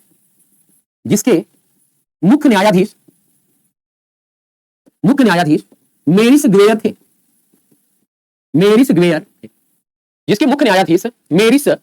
ठीक है भाई, जिसके मुख्य न्यायाधीश मेरिस ग्वेयर थे। छाप लिया भाई, चलिएगा आगे देखिएगा। बर्मा को जो वर्तमान में म्यांमार है, बर्मा को भारत से अलग कर दिया गया था। इसलिए सुभाष चंद्र बोस जी की कोई भी लड़ाई होती थी, वो रंगून से शुरू होती थी। वो कहां से शुरू होती थी? रंगून से शुरू होती थी। तो एक सवाल और पूछता है कि ऐसा कौन सा अधिनियम था जो 2 देशों में लागू था, जो 2 देशों में कानून बना था? क्लियर है भाई? तो आप कहेंगे बर्मा शासन अधिनियम 1935 और भारत शासन अधिनियम 1935। सन 1935 में मुद्रा एवं शाख नियंत्रण के लिए RBI, reserve bank of India का गठन किया गया। तो रिजर्व बैंक ऑफ इंडिया का भी गठन भारत शासन अधिनियम 1935 से किया जाएगा।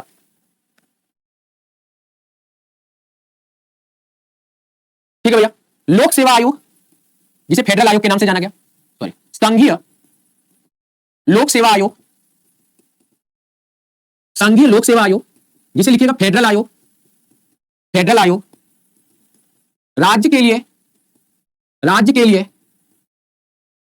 प्रांतीय लोक सेवा आयोग,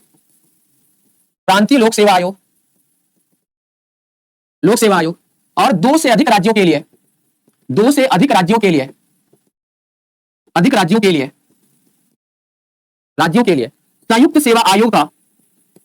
संयुक्त सेवा आयोग का गठन किया गया।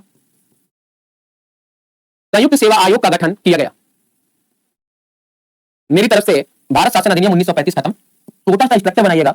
भारत स्वतंत्रता अधिनियम 1947।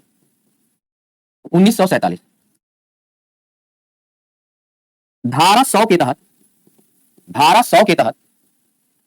भारत को 2 स्वतंत्र अधिराज्यों में, 2 स्वतंत्र अधिराज्यों में विभाजित किया गया, 2 स्वतंत्र अधिराज्यों में विभाजित किया गया, 2 स्वतंत्र अधिराज्यों में विभाजित किया गया।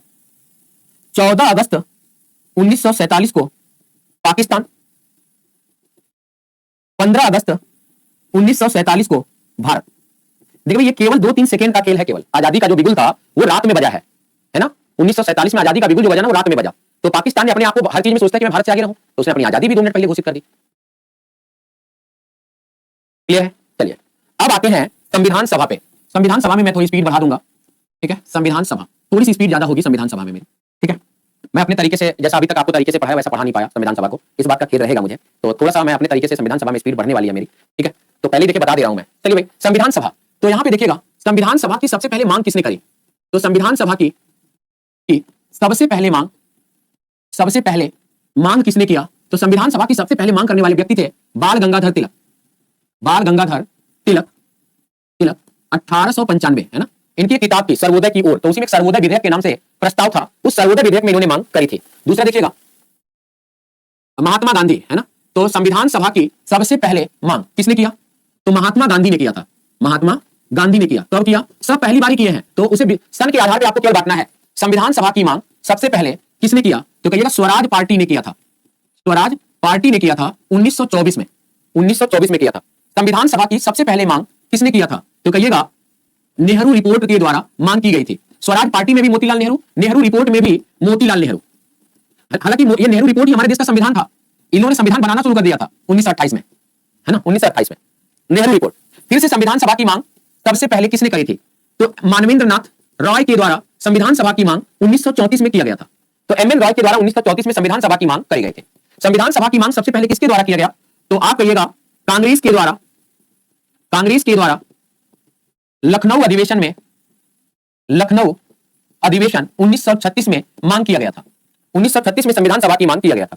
संविधान सभा की मांग फिर कहां की गई। तो कहिएगा 1940 के शिमला समझौता में। शिमला समझौता 40 में था ना।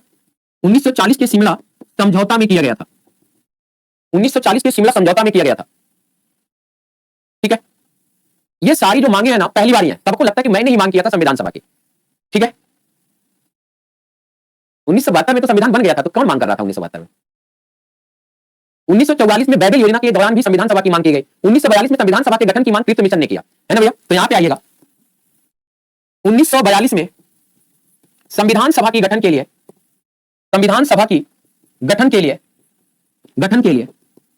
क्रिप्स मिशन भारत आया जो विफल रहा। देखिए इसकी विफलता के 2 कारण थे। डॉक्टर अली जिन्ना ने कहा इसमें पाकिस्तान का कहीं जिक्र नहीं है। पंडित जवाहरलाल नेहरू ने कहा कि इससे हमें विभाजन की बू आ रही है, हम विभाजन नहीं चाहते।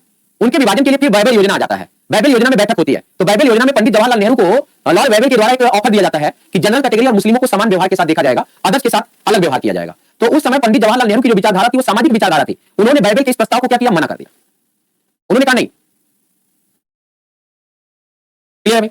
तो 1942 में संविधान सभा के गठन के लिए क्रिप्स मिशन भारत आया जो विफल रहा। आगे देखिए भारत में संविधान सभा के गठन के लिए 1946 में ब्रिटेन के तत्कालीन प्रधानमंत्री क्लेमेंट एटली ने अपने कैबिनेट के 3 मंत्रियों को भारत भेजा। उसी को हम कैबिनेट मिशन कहते हैं। उन्हीं 3 व्यक्तियों के द्वारा जो भारत में प्रावधान किया गया उसी को हम किस नाम से जानते हैं। तो उसी को हम कैबिनेट मिशन के नाम से जानते हैं। कैबिनेट मिशन के नाम से उसे जाना जाता है। चलिए हेडिंग बनाएंगे कैबिनेट मिशन 1946। Cabinet mission 1946। देखिए भैया इन कैबिनेट मिशन जब 1946 में आया तो कहेंगे यह मिशन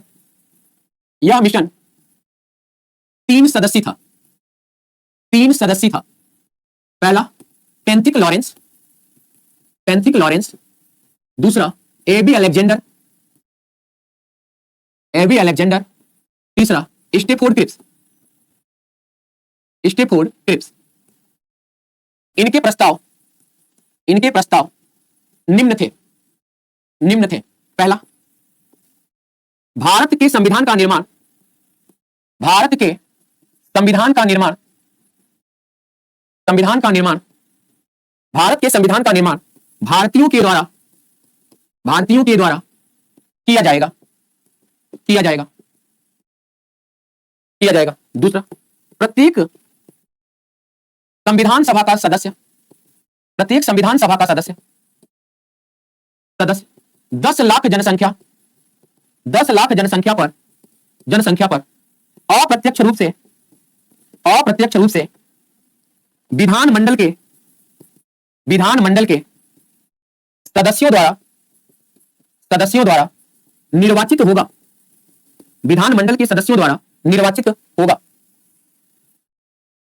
विधानमंडल के सदस्यों द्वारा निर्वाचित होगा, जिसमें 292 सदस्य ब्रिटिश प्रांतों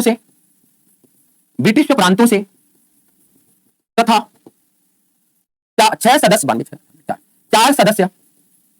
सदस्य कमिश्नरी से निर्वाचित होंगे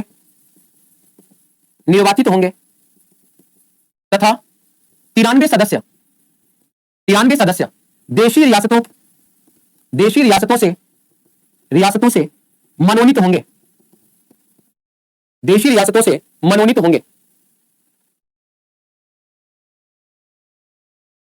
सर, आपके सर प्रवीण सर थे क्या? प्रीति कुमारी, आप कहां से, ये बात आपको कैसे पता चली?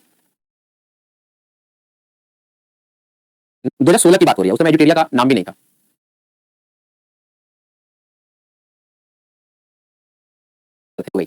कुल सदस्यों की संख्या कितनी हो गई? तो कुल सदस्यों की संख्या जोड़ेंगे तो 389 हो जाएगी। क्लियर है भाई?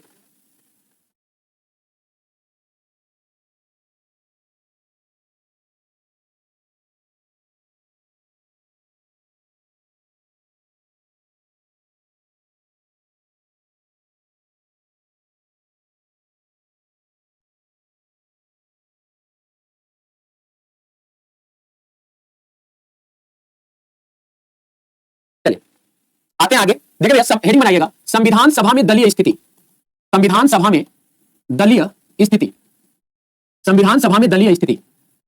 सभा की दलीय स्थिति क्या थी? अच्छा, आप एजुटेरिया वाले सर की बात कर रहे हैं? नहीं, एजुटेरिया वाले सर नहीं थे, मेरे सर थे प्रवीण कुमार सिंह, प्रयागराज में मैं पढ़ा हूं। 2016 में सर से मैं मिला था पहली बार। ठीक है, तो उनका नाम भी प्रवीण सिंह ही है। तो चलिए, कोई बात नहीं, मुझे लगा प्रवीण सर को आप कैसे जानते हो। सॉरी सर, हम एजुटेरिया वाले सर की नोट्स देखे इसलिए। एजुटेरिया वाले सर से मेरा नोट्स मैच करता है।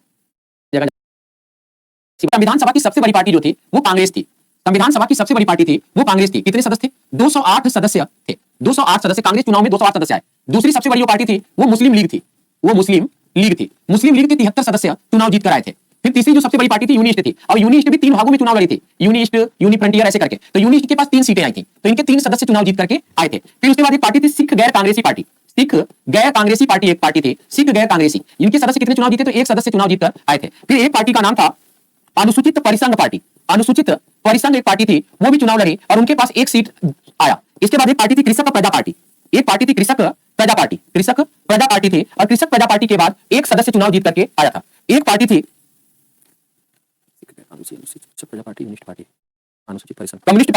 कम्युनिस्ट पार्टी थी एम एन राय वाली, केवल एम एन राय ही चुनाव जीत कर आ पाए थे, तो 1 सदस्य इनके थे। उसके बाद एक निर्दलीय सदस्य भी चुनाव जीत करके आए थे, तो निर्दलीय सदस्यों की संख्या 8 सदस्य थे। फिर आपको पता ही है कि मनोनीत सदस्य भी इसमें थे शामिल। कौन थे भाई? मनोनीत सदस्य भी इसमें शामिल थे। तो मनोनीत सदस्यों की संख्या कितनी थी? 93 थी। जो कहां से आए थे 93 सदस्य? तो ये देशी रियासत से आए थे। अब इनको जोड़ के बताइए भाई, 389 हुए हैं क्या? तो कुल सदस्यों की संख्या, अब यहां पे स्टार बना के लिखेगा, संविधान सभा में कुल सदस्यों की संख्या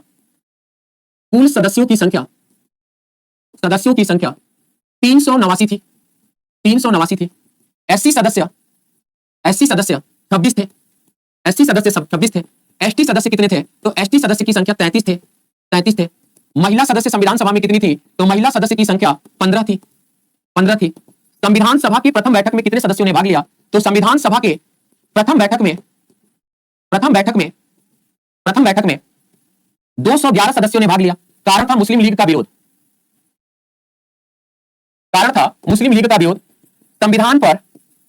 संविधान पर हस्ताक्षर 284 सदस्यों ने किया, 284 सदस्यों ने किया, 284 सदस्यों ने किया।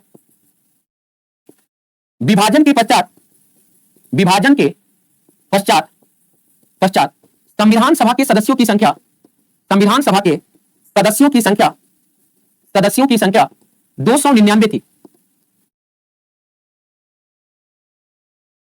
299 थी। क्लियर है भाई? इतना डेटा भी नहीं, कोई बात नहीं है बेटा, जरूरी है, कोई ना कोई तो कहीं ना कहीं से तो सीखा ही होगा। हो सकता है कि वो जो सर की बात कर रहे हैं वो सर के भी गुरु मेरे ही गुरु रहे हों, या हो सकता है कि वो सर के गुरु मेरे गुरु रहे हों, कुछ भी हो सकता है इस मामले में, ऐसा कुछ भी नहीं है। तो इसके लिए बिल्कुल परेशान नहीं होना है, क्योंकि हर कोई कहीं ना कहीं से पढ़ के और सीख के ही आया है, तो उसके लिए सॉरी की कोई जरूरत नहीं है। ये तो मतलब कोई भी भाई बचपन से ही तो नहीं पढ़ा रहा है, या मैं टीचर ही पैदा नहीं हुआ था ना, मैं भी तो किसी से सीख कर, किसी को कॉपी मारकर पढ़ा रहा हूँ, है ना। और मैं भी तो कोई भीमराव अम्बेडकर तो हूं नहीं कि मैं आपको अपना संविधान पढ़ा रहा हूं, मैं तो किसी का पढ़ाया हुआ समझाया हुआ संविधान पढ़ा रहा हूं। कल को आपको भी नौकरी ना मिली तो जिस विषय में इंटरेस्ट होगा उस विषय को आप पढ़ाना शुरू कर देंगे, तो ऐसा कुछ भी नहीं है, सॉरी वाली कोई बात नहीं है। ठीक है भाई? दल बदल कानून का मतलब होता है एक दल को छोड़ के दूसरे दल में जाना, तो पिछले दल का पूरा मामला खत्म हो जाता है। चलिए भैया आगे देखिए, संविधान सभा की प्रथम बैठक, संविधान सभा की प्रथम बैठक 9 दिसंबर 1946 को दिल्ली के सेंट्रल हॉल में किया गया, सेंट्रल हॉल में किया गया, सेंट्रल हॉल में किया गया। कुल 11 अधिवेशन तथा 2 साल 11 माह 18 दिन बाद संविधान बनकर तैयार हुआ, संविधान बनकर तैयार हुआ। तो कुल 11 अधिवेशन हुआ था, 2 साल 11 माह 18 दिन बैठक चली थी, तब जाकर के हमारा संविधान बनकर तैयार हुआ था। ठीक है? संविधान निर्माण में 8 स्थायी समिति तथा 15 छोटी समितियों ने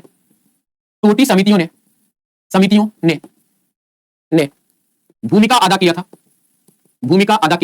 तो कितनी बड़ी समिति थी? 8 बड़ी समिति थी, किया था। यहां पे हेडिंग लिखेंगे बड़ी समिति, और यहां पे लिखेंगे अध्यक्ष, तो अब हम बात करेंगे बड़ी समिति और अध्यक्ष की बात करेंगे। तो यहां पे सबसे पहले लिखेंगे हम संघ शक्ति समिति का नाम लिखेंगे। फिर दूसरे नंबर पे हम जो नाम लिखेंगे वो लिखेंगे संघीय संविधान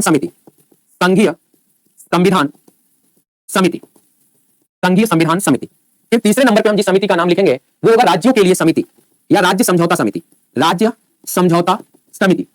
और इन तीनों समितियों के यदि हम अध्यक्ष का नाम लिखें तो इन तीनों समितियों के अध्यक्ष का नाम आ जाएगा पंडित जवाहरलाल नेहरू। पंडित जवाहरलाल नेहरू।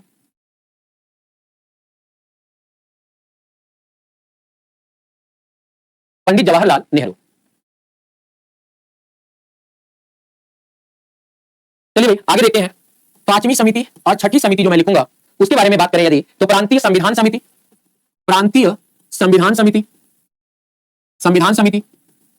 मूल अधिकार समिति,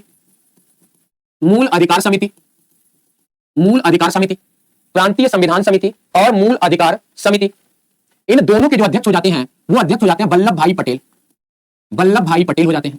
इसके बाद एक समिति आएगी 7वीं समिति, जिसे आप कहेंगे प्रारूप समिति। प्रारूप समिति के अध्यक्ष बी आर अंबेडकर हो जाते हैं। तो प्रारूप समिति के जो अध्यक्ष हो जाते हैं ये बी आर अंबेडकर हो जाते हैं। अच्छा, इन्हें 4 लिख लीजिए, इन्हें 5 लिख लीजिए, इन्हें 6 कर लीजिए। ठीक है, गिनती गलत हो गई भाई थोड़ी सी। ठीक है, तो ये 4 हो गए, ये 5 हो गए, ये 6 हो गए। चलिए 7 नंबर पे अब हम बात करेंगे तो प्रक्रिया नियम समिति के अध्यक्ष और संचालन समिति के अध्यक्ष की बात करेंगे। तो प्रक्रिया नियम समिति और आपकी हो जाएगी संचालन समिति। इन दोनों के जो अध्यक्ष हो जाते हैं डॉक्टर राजेंद्र प्रसाद। यानी बड़ी समितियां केवल 3 नामों में सिमट कर रह गई, वो है वल्लभ भाई पटेल, पंडित जवाहरलाल नेहरू, राजेंद्र प्रसाद और भीमराव अम्बेडकर। यानी 4 नाम में ही सिमट के रह गई 8 समितियां। ठीक है भैया, 4 नाम में ही सिमट कर रह गई ये। चलिए भैया छोटी समितियों में 2-3 समितियों के बारे में देख लेते हैं जो अक्सर परीक्षा में पूछता है। छोटी समिति में एक सवाल पूछेगा भाई, तदर्थ झंडा समिति के लिए डॉक्टर राजेंद्र प्रसाद। तदर्थ झंडा समिति के लिए कौन हो जाएंगे? डॉक्टर राजेंद्र प्रसाद। कार्य संचालन समिति, इसके अध्यक्ष हो जाते हैं के एम मुंशी। कार्य संचालन समिति के एम मुंशी।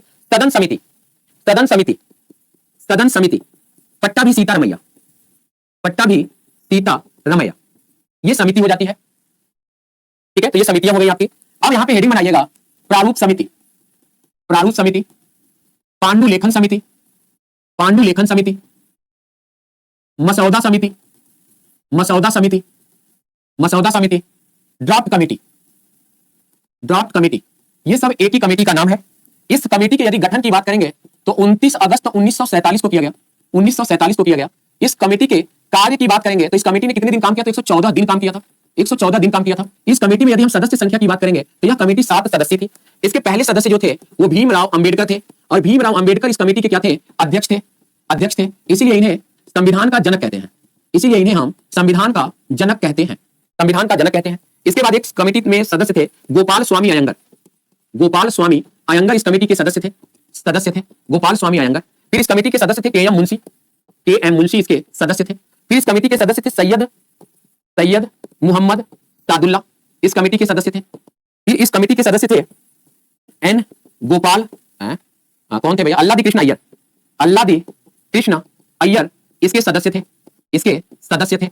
इसके बाद एक सदस्य थे बीएल मित्तल, बीएल मित्तल थे, ये सदस्य थे। लेकिन इनका क्या हुआ था भाई? 1948 में स्वास्थ्य कारणों से त्याग पत्र दिया था इन्होंने, त्याग पत्र दिया। तो इनकी जगह पे एन माधव राव आ गए थे, एन माधव राव आ गए थे। फिर 7वें नंबर पे थे डीपी खेतान, डीपी खेतान की क्या हो गई थी भाई? तो डीपी खेतान भी इसके सदस्य थे और इनकी मृत्यु हो गई थी 1948 में ही, मृत्यु। तो इनकी जगह पे कौन आ गए थे? तो इनकी जगह पे टीटी कृष्णा मचारी आ गए थे। इनकी जगह पे कौन शामिल हो गए थे? तो इनकी जगह पर टीटी कृष्णा मचारी आ गए थे। ठीक है भाई, चलिए, तो ये हो गए सारे सदस्य। गिनती सही है ना? सही।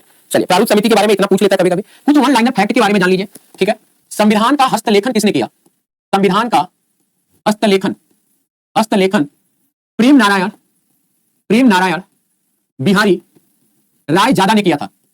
प्रेम नारायण बिहारी रायजादा ने किया था संविधान का हस्तलेखन। कौन सी भाषा में? तो इटैलिक अंग्रेजी भाषा।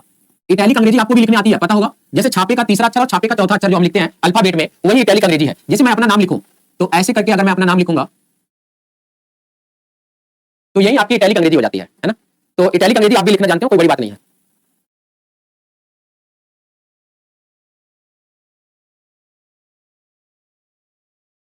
चलिए भाई, हिमांशु रंजन जब कह दिया कि सर मैं आपको मिस करूंगा तो मैं मान लिया कि पूरी की पूरी क्लास मिस करेगी।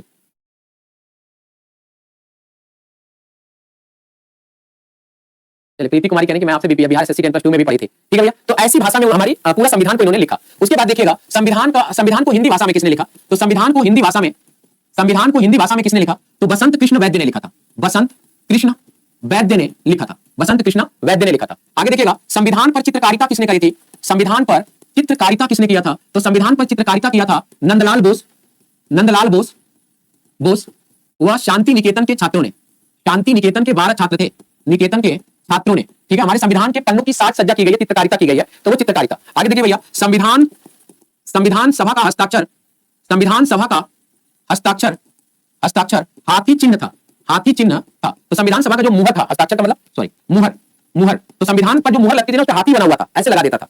ठीक है भाई, सीधा मुहर लग गया। आगे देखिए, राष्ट्रगान को कब अपनाया गया? राष्ट्रगान को संविधान सभा के द्वारा अपनाया गया। कब अपनाया गया भाई राष्ट्रगान को? संविधान सभा के द्वारा राष्ट्रगान को कब अपनाया गया? कब अपनाया गया? जल्दी से बताइएगा। राष्ट्रगीत को संविधान सभा के द्वारा कब अपनाया गया? राष्ट्रगीत को अपनाया गया,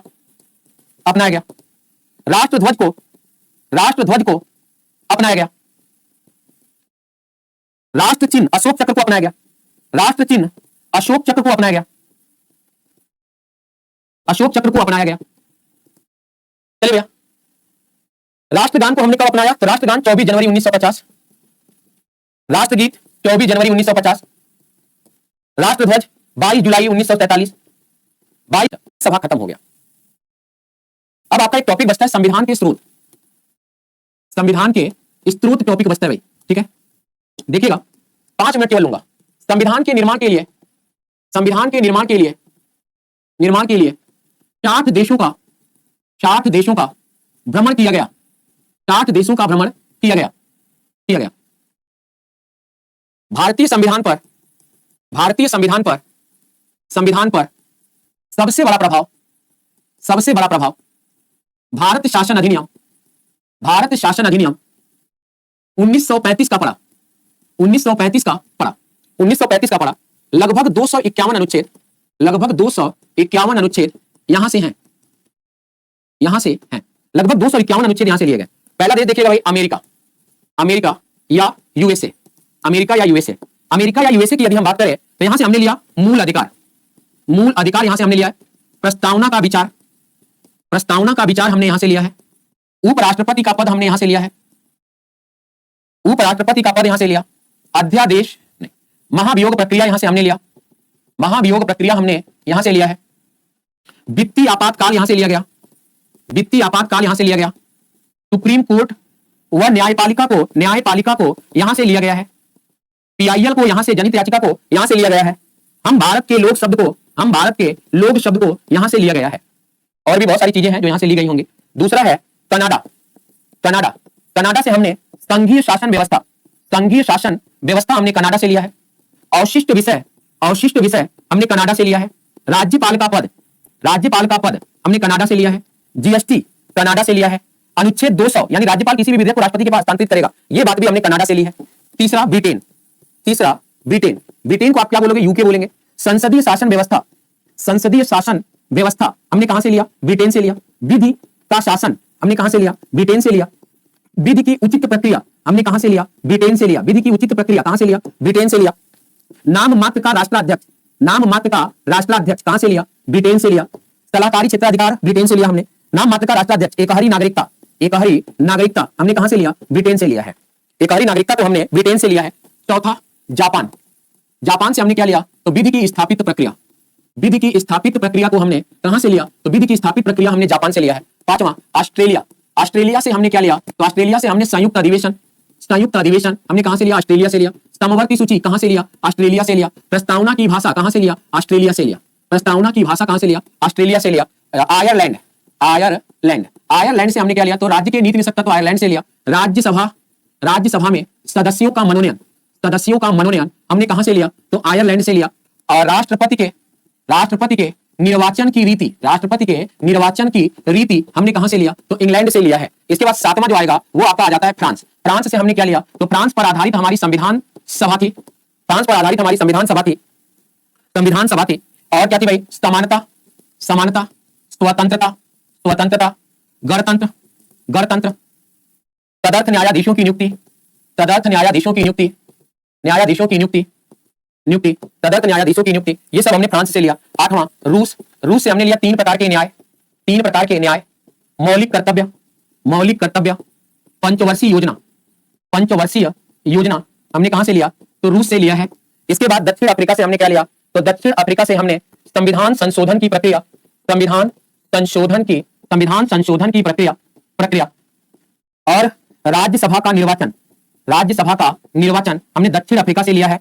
10वां और आखिरी जर्मनी का वाइमर संविधान, जर्मनी का संविधान, जहां से हमने क्या लिया? आपातकाल के प्रावधान, आपातकाल के प्रावधान हमने यहां से लिया है। एक बात और जान लीजिएगा, छोटा सा बात है, छूट गया मुझसे। संविधान सभा के अस्थायी अध्यक्ष, अस्थायी अध्यक्ष सच्चिदानंद सिन्हा, सच्चिदानंद सिन्हा 9 दिसंबर 1946, 9 दिसंबर 1946 संविधान सभा के स्थायी अध्यक्ष, स्थायी अध्यक्ष डॉक्टर राजेंद्र प्रसाद, डॉक्टर राजेंद्र प्रसाद इस संविधान सभा के उपाध्यक्ष के सलाहकार अयंगर, HBR अयंगर, संविधान सभा के सलाहकार जो संविधान सभा के सदस्य नहीं थे, बेनेगल नरसिंह राव।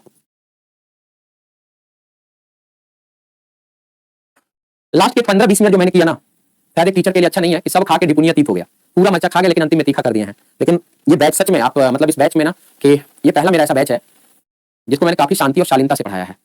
इससे पहले मैं किसी भी बैच में जाता हूँ, बिहार के बैच में, बिहार का बच्चा पहली बात तो यह है कि खान सर के आगे किसी को तवज्जो नहीं देता, तो वो उस कदर पे हैं।